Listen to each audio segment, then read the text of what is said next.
The guy next to me will make you change your mind on the term keyboard warrior because he is the real warrior. Hi, that is fine. When he was 18, his entire muscle system collapsed and he could no longer move.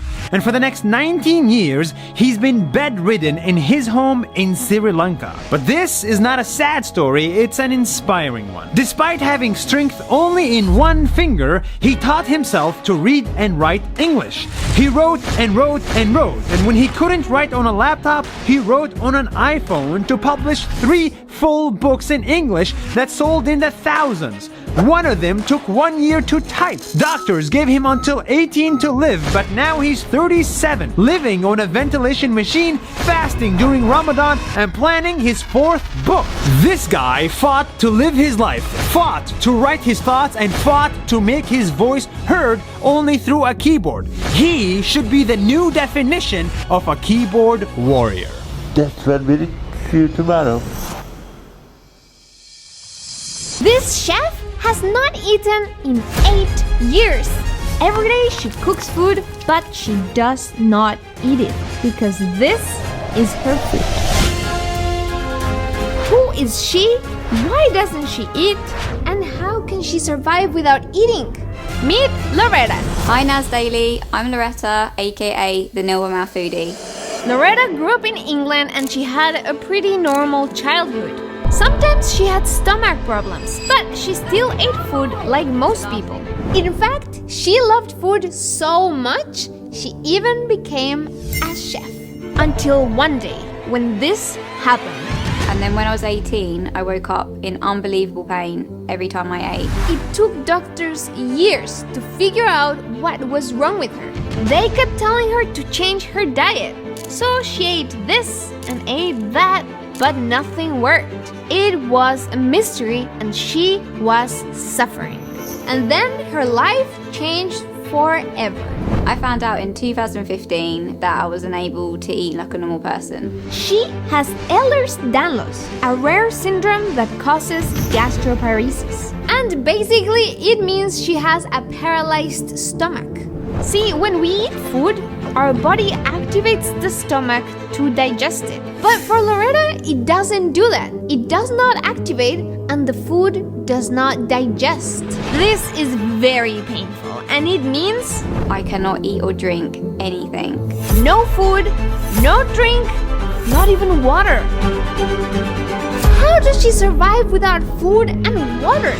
Instead of eating food, I use this bag. This tube goes into my heart and the nutrients are fed into my bloodstream. She uses this bag for 18 hours a day, every single day. It's filled with a liquid that gives her everything she needs every day, like proteins, carbohydrates, fats, vitamins, minerals, and electrolytes. This bag saves Loretta's life, but it also means, technically, she never has to cook ever again. She could quit being a chef, but cooking is her passion and she didn't want to stop. Just because I can't eat doesn't mean I can't cook. So she just kept cooking. Now I know what you're thinking. How does she cook if she can't taste the food? Well, turns out she cooks with her nose. The way I cook now is by utilising my knowledge, skills and intuition and definitely smell to be able to still create delicious recipes. At the end of cooking, I always get family or friends to taste the food to make sure the balance of flavours are right and it's ready to eat. Loretta has a positive attitude about her condition, but still, her life is not easy. At this time, there is no cure. Sometimes she even has to use a wheelchair.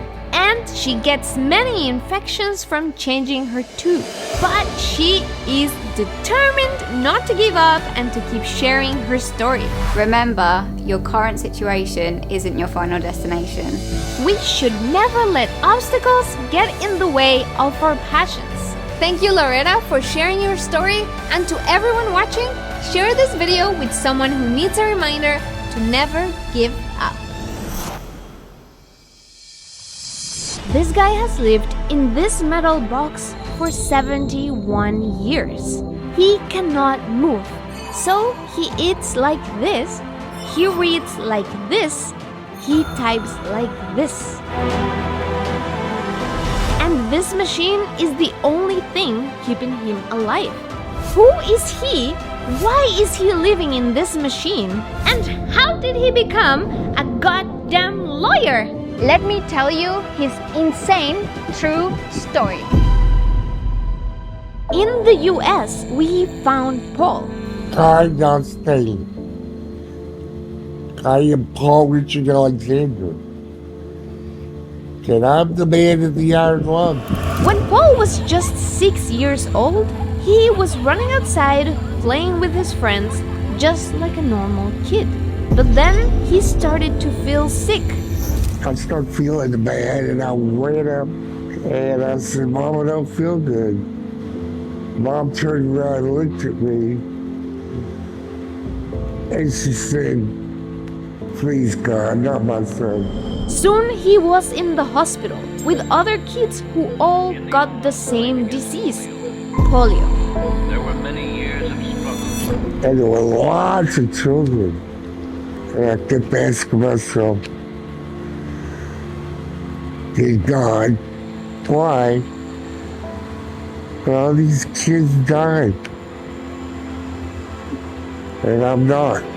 Polio mostly affects children, and it can paralyze the entire body. Sadly, this is what happened to Paul. I couldn't sit up in the bed. The next day I couldn't move my hands or my fingers.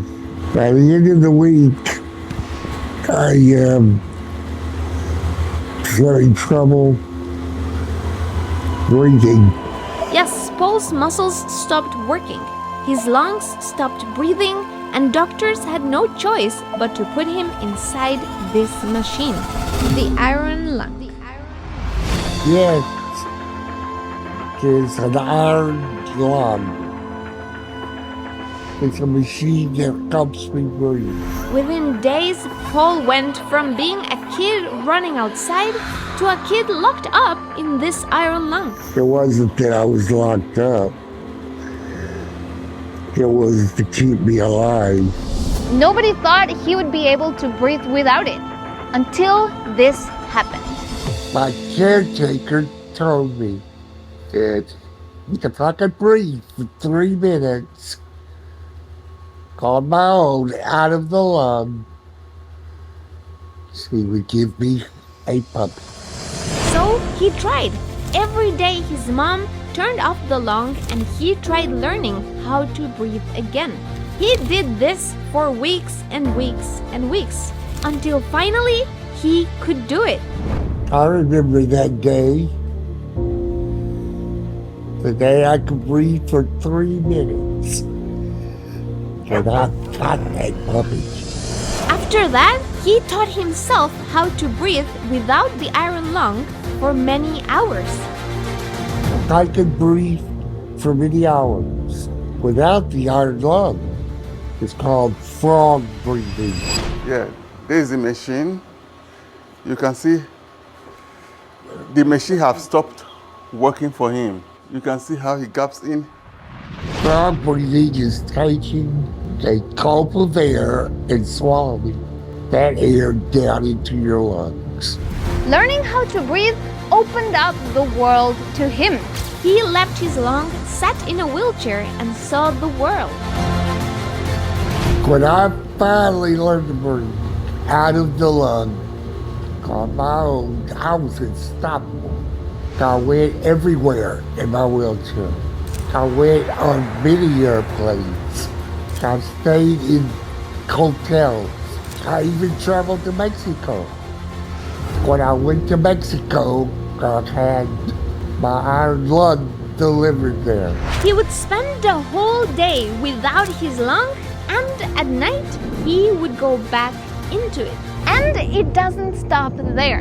He went to 2 universities and got 2 degrees. He lived with his lung in a dorm room and went to class in a wheelchair. I lived with a fraternity that they took care of me. He even became a lawyer and went to court to fight cases. I was a damn good lawyer. I would fight cases for people in court all day long. Paul has been facing challenges every day ever since he got polio. But he doesn't let it stop him.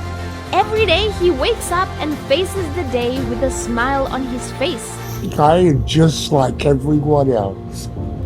I get up, I brush my teeth, I shave, and I go on with my day. He even wrote a book about his life with just a stick in his mouth, like this. This is my memoir. It took me 5 years to write it, letter by letter. It's called 3 Minutes for a Dog. Life in the iron lung is normal for him. But how does it even work? Well, this machine is literally a giant lung. See, we all use muscles to help us breathe. So when Paul got polio, his muscles stopped working and he could not breathe on his own anymore. So this machine works like muscles for Paul's lungs. Let me show you how. Air is pumped like this. When the air goes in, his lungs are forced to fill up. When the air goes out, his lungs are forced to empty. It's a negative pressure machine. It helps him to breathe. This is what pushes the air in and it raises the ribs up and down.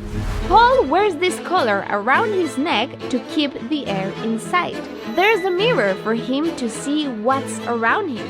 These little ports are for nurses to put their hands in to help him. If the power goes out, Paul has a big problem. But luckily, he has a backup plan. If the electricity goes out, I can and do use battery power. Paul is one of the last people on the planet who still use this lung. But why does he need this 50-year-old machine in the 21st century? Turns out it's because he needs to keep his mouth free to do everyday tasks. I can keep my mouth free, which is what I use to write, to talk on the phone, and to make a living. Paul's entire life changed when he was 6 years old because of one disease. And the sad part is, the polio vaccine was invented after he caught the disease. Polio vaccine was not developed until after I got polio. You might think that polio is just a thing of the past, as old as this machine. But it is not. Polio is still around today in places like Pakistan and Afghanistan because sometimes vaccines are not available and sometimes people choose not to use them. That's why it's so important to get vaccines for diseases like polio. You must get the vaccine. It can save your life.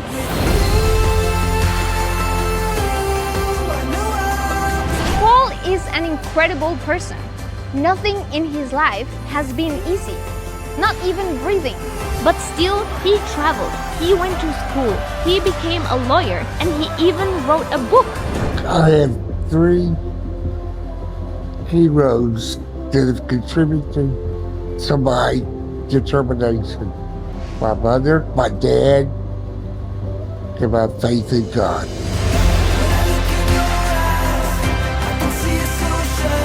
Paul has been locked up in this box for most of his life, but that didn't stop him from doing big things because he knew an important truth. The only thing that stops us from doing big things is not our health or our age or how much money we have. It's our mind. So if Paul can do great things while in the iron lung, imagine all the great things you could do if you just opened your mind.